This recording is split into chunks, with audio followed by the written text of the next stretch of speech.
Welcome back to my channel. I wanted to continue the short game series with bunkers, how to get out of bunkers. And these are some of my personal tips that help me be a better bunker player. Bunkers were a huge weakness in my game, and I had to dig out the secrets out of the sand and researched every single bunker tip I could find and tried them until I arrived at a few select things that actually worked for me and things that I still implement in my game today. And so I'm going to share those with you. The key to being a good bunker player is assessing the sand and how the club is going to interact with that. Then it's utilizing the face angle to control the bounce. Controlling the bounce controls the depth. So to be consistent with bunkers, you need to control how deep that club digs into the ground. Because the more consistently you can do that, the more consistently the ball is going to come out. So when you're looking at the shot, think about how much that club is going to dig or resist digging into the sand, and then pick the face angle that you're going to need for that bounce. And then if that face angle has too much loft, then just club down. If you have to square up the club and it doesn't have enough loft, club back up. That's how you're going to select your clubs. Is think about in the sand, it's primarily based off bounce, not necessarily so much on the loft. The loft is going to affect the trajectory, but we're more concerned about how the club interacts with the sand than we are about what loft we're using to produce the distance, because we can change clubs to produce that distance, but how the club interacts with the sand is the most important key. All right, so another element to bunkers is the line of compression. In a bunker shot, we want to get the arms lined up as it enters the sand, so we have the lead, shoulder, club head all in line, and then we're going to break the wrist as it goes underneath. That's going to provide a little bit more of a scooping action or loft of the club head into the ball. And it's going to look like this. So get underneath. Jordan Spieth demonstrates a great baseline bunker setup. He swings his lead arm to parallel position. He's got a wide stance, about driver width, with the ball at the front of the stance. He has weight forward or pressure forward. As the club enters the sand, he preserves the line of compression, which is a straight line from the club head to the lead shoulder. As the club head begins to slide underneath the ball, his lead wrist goes into extension and retains his lead knee flex as he releases the club head.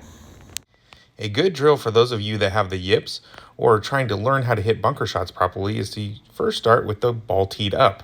When the ball is teed up off the ground, our focal point now becomes on clipping the tee, getting the club head to travel underneath the golf ball.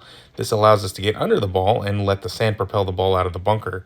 If this is done really well, you can see the ball pretty much can land in its own place with very little forward movement. Then you can take that and transition it into a bunker shot. In the bunker, I'm going to tee it up, and I'm going to simply, my focus is to just clip the tee. So I've got the ball teed up.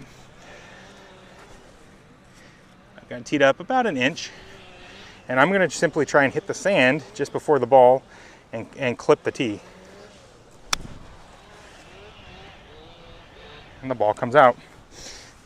And you can move the tee height lower and lower until the ball is touching the ground or the sand.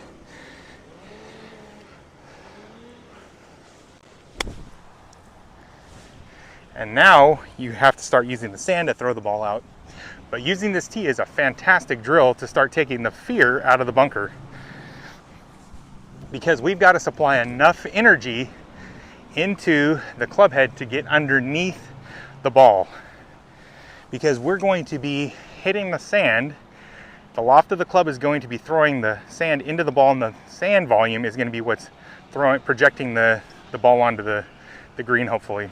But one of the shots that I tried when I was actually struggling with bunkers was the chip.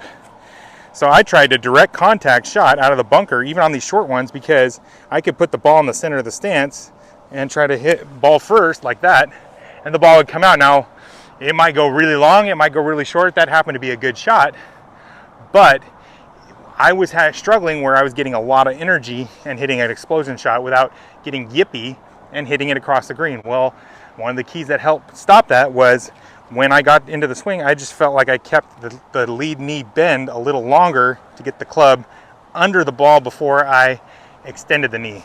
Versus like in the full swing, you get about here and you start pushing.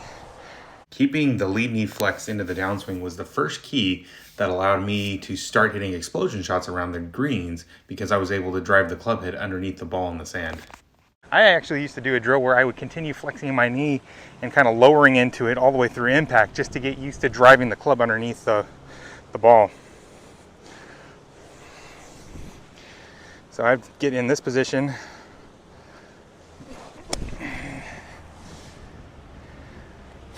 And then I would feel like my knee keeps dipping. If I extend my knee too much too soon, like I would in a full swing, that's gonna cause the club to release and it's gonna start ascending the club head. And we need to drive the club head down underneath the ball.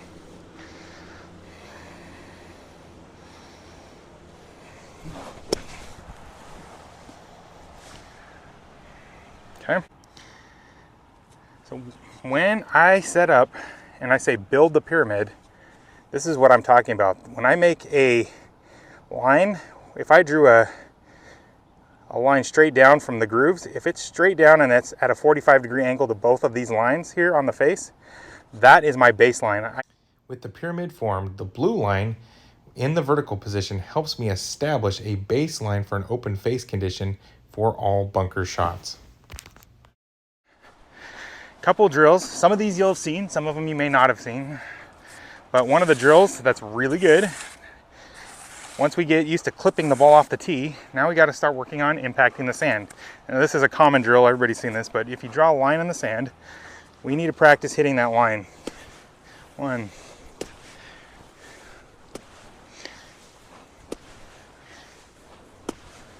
And you can see right here, I've got a line that starts right there.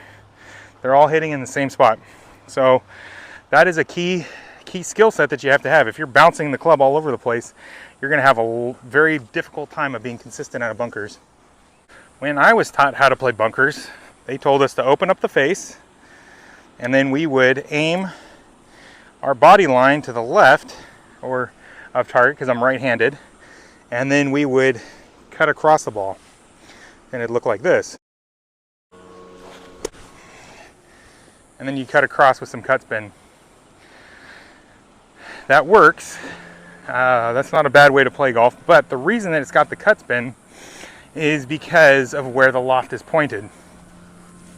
So one of the things that I wasn't taught is the dynamic lie angle of the golf club. So if I have the golf club in its normal orientation, that's where the face is aimed.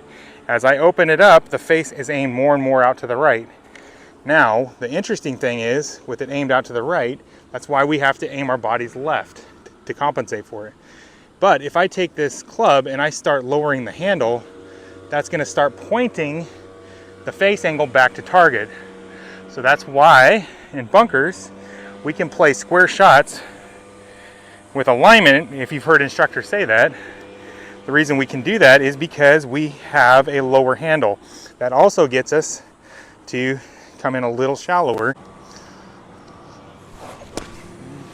It's gonna look like that. So that's the handle lowered. And you can see it's flying straight out because now I've got the loft looking straight down that line.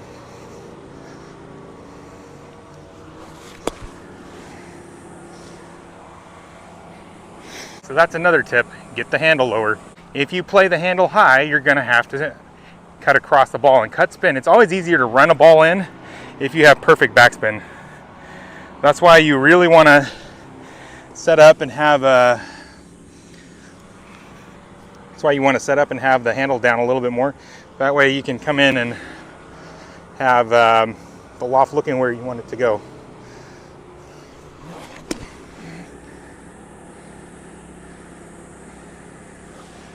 Like that. This is one of the best bunker drills that helped my game the most. So when we set up, again, I've got my face set the way I wanted with the pyramid. When I take it to the top, I grab some sand and I'm going to feel like the sand is going tossed over my shoulder. Notice how I have cup in my wrist and I've maintained that loft. That's what I want to have with some hinge, because we want that hinge so that way we provide some energy, because we've got to drive the club underneath the ball. That leads me to one of my tips that I discovered with this feeling. When you have a ball that's buried, you still have to get underneath it.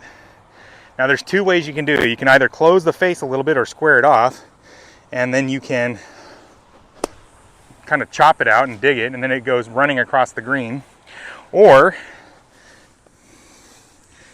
what you can do is you can still keep it open, but now what you're going to have to do, I might close it a little bit, but it's still in an open condition. What we're going to do is we're going to hinge it, and we're going to use our elbow to help drive it down, and that's going to pop this ball up a little bit higher, like this. And the ball comes in a little bit softer because it's got more trajectory.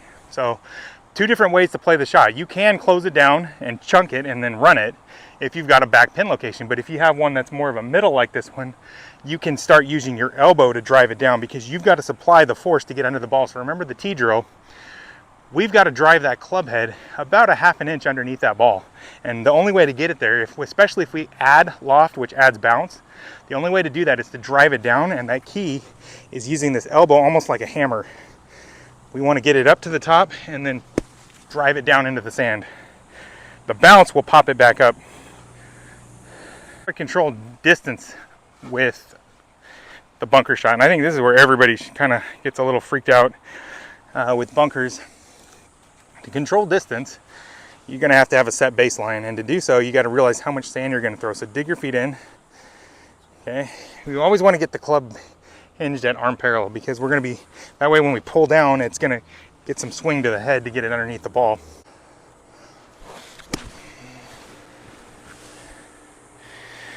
And you're just going to have to practice, and that's my baseline distance for that amount of swing. If I want to make the ball go a little further, I'm either going to have to swing harder or I'm going to have to square up the face a little bit more. So here's where it's a little more squared. And it's going to chunk out and run just a little farther. I mean, granted it's only a foot, but it's still a little farther. And then we'll play it almost perfectly square.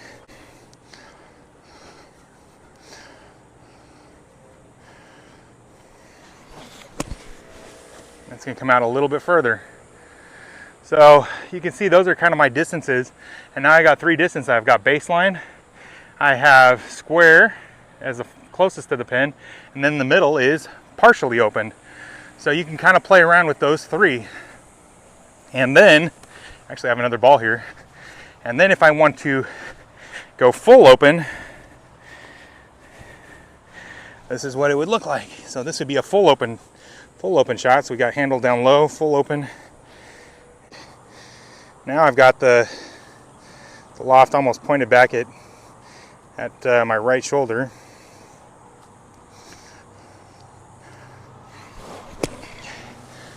Now you can see that one comes up well short, so that's what my full flop looks like. So that's the distance between my most wide open club face. So this would be full open. This one is my baseline. This is in between square and my baseline face angle. And then this is my square angle. So you can see I've got about, let's see, 2, 3, 4, 5, 6, 7, almost 8 paces. 8 times 3, 24 feet. So I've got a 24-foot difference between my most open and my square with my 62 degree. We can either adjust our distance with the same club, or we can use the same baseline and drop down to another club. I have a baseline swing position of arm parallel, and then I know if I need to go further than that, that's going to add a little more speed, but I've got that dialed into arm parallel with a baseline face angle. Go here, arm parallel, and then it's going to come out the proper distance and almost go in the hole. When you're practicing your bunkers, setting up with a line just in front of the ball can help you evaluate how close or far you are from the ball with the entry point into the sand. The key to being a good bunker player is controlling the entry point into the sand and then controlling the depth. After that, all you need to worry about is the amount of energy based off the sand's volume. Those are the 3 keys to being a good bunker player. See, I entered the sand, and then now I can see, because I've got the line, I entered the sand about 3 inches behind. So I hit that a little bit fatter than what I would like to, and which is why it came up just a fraction shorter for my baseline distance. But it's very consistent. So that seems to be, I mean, the balls are touching. I entered the sand in the same spot. So start using lines in the sand and an alignment aid. I don't even need this alignment aid. I could draw a line in the sand for my foot and a perpendicular one for the ball. And that'll give me an idea of what I'm doing with the face where it's entering the sand in my setup. So.